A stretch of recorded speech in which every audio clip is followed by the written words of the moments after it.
As a parent, when you're on the sidelines, you might think you're helping when you're cheering louder, pushing harder, and investing more.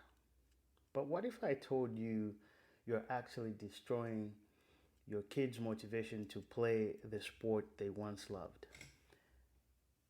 This isn't a scare tactic, it's a crisis. Welcome to the Parents Playbook, where we help parents navigate the obstacles that come with raising youth athletes. If you get value out of this video, like, subscribe, and share the video with somebody that might find it valuable as well. When kids drop out of sports, you won't hear the words, "I'm done."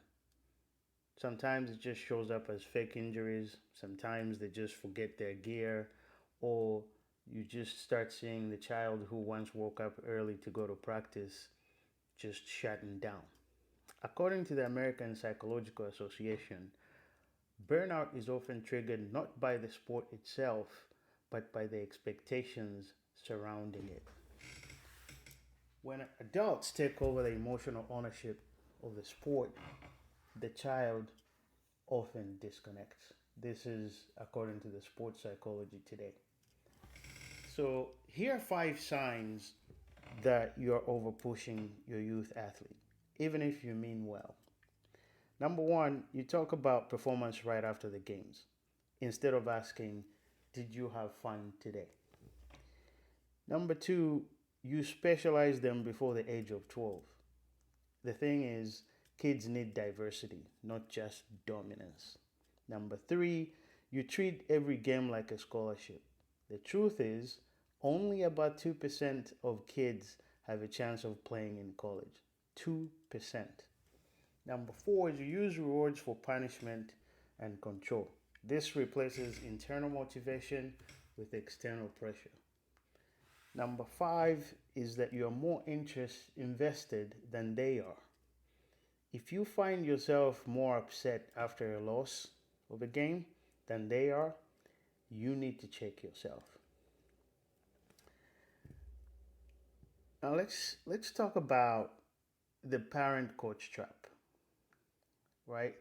This toxic cocktail of over-involved parents plus under-trained coaches, which equals a broken system.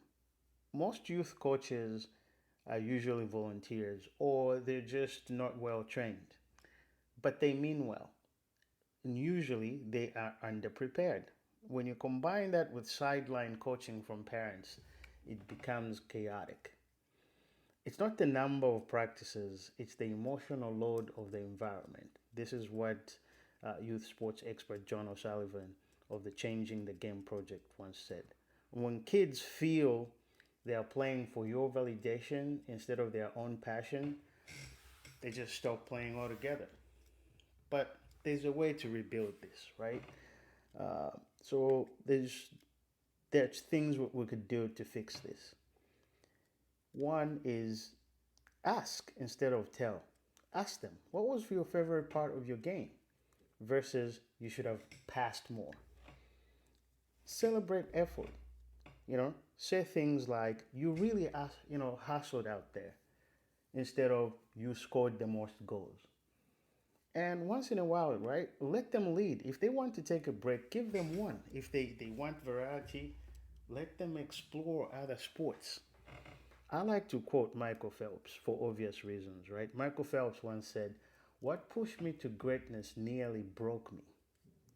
Kids shouldn't have to make that trade. Before the next game, ask yourself this as a parent. Am I fueling their fire or just feeding my own expectations? Once again, if you found value in this video, share this video with a parent or a coach.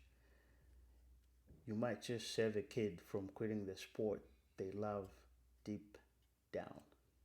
Keep the game a gift and not a burden. Thanks for stopping by.